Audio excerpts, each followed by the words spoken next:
Every sprinting coach I talk to, they're like, you know, there's the only one actor that knows how to run on screen. It's Tom Cruise. I was like, yeah, well, that's my coach.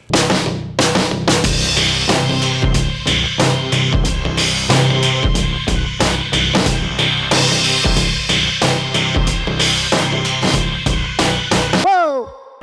Employment status, blacklisted. But there's still a way out for you. It's the biggest show in the country. When I got cast in this movie, my first call was to Tom. Tom Cruise is obviously one of the great actors of all time, but maybe the greatest stunt performer ever. And so I just said, hey, what do I need to know? And I was expecting a 5-minute conversation. He stayed on the phone with me for 2 hours. So I have a breakdown of how he goes into every movie and the prep that you need to do. He's like, hey, you notice like when you watch other people run in movies, if it's called The Running Man, it's like, you better show up ready to run. Yeah, yeah! You better run!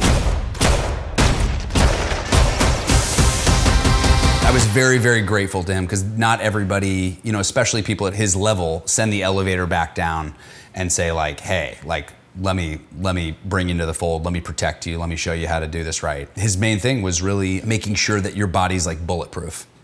Because he's like, when you get hit, it's gonna hurt. Everybody thinks the movies are fake. He's like, if you're in a fight, he's like, people are hitting you. Just like know that. Like not every punch is gonna land where it's supposed to. You're gonna take some kicks in places you don't wanna take kicks, and you know, when you fall, it's gonna hurt. So he's like, just make sure you're bulletproof as possible so you live to fight another day. You can show up to set the next morning. Right there is why you can win this game.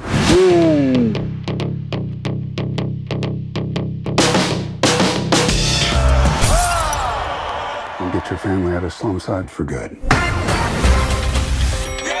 mean, Edgar Wright is one of our great filmmakers. He has been on my vision board, my bucket list for as long as I can remember. There were these like kind of like almost like online videos that kind of like went around where they kind of broke down Edgar Wright's shooting style.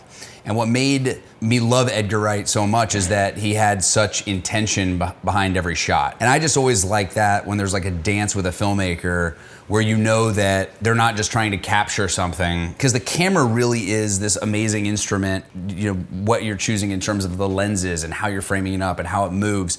Edgar is so aware of like that impact on the audience. And it's really fun for me to be in film school with a guy who is like the greatest film professor ever.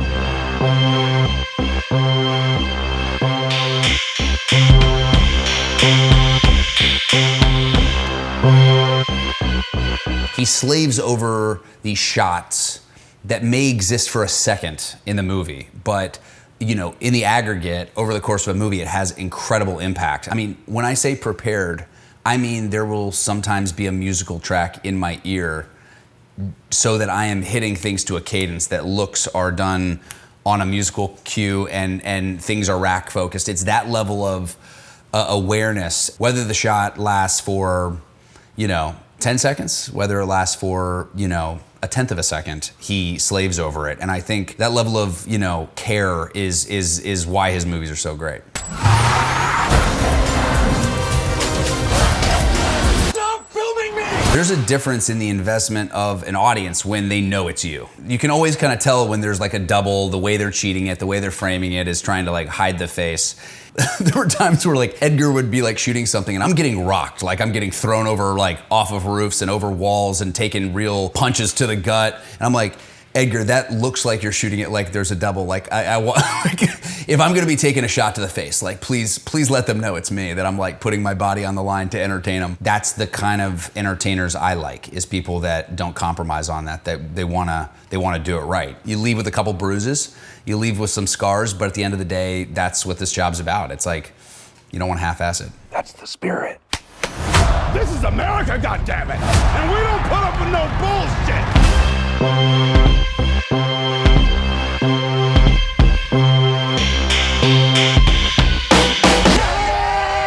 I've been the beneficiary of a long, slow run in this business. I mean, I've been doing this job since I was 10 years old, and it feels like I just started. I literally have a book that I keep, and everybody I work with, including many people on The Running Man, I write down the sage advice that I get, not even just their advice, but the wisdom I take from how they orient around performance or how they treat the crew. I'm always learning, but I think like there's not one movie that I can look at and say that was responsible for everything. I could look at Spy Kids as the thing that made me fall in love with movies. Great Debaters is the thing that got me out to LA. I could look at Scream Queens as the thing that made me realize comedy could be a fun lane for me. Hidden Figures, working on a movie that really had resonance, that meant something to people. Top Gun, the best film school I've ever gotten. Again, it's been the greatest gift ever, just learning from every single one of them.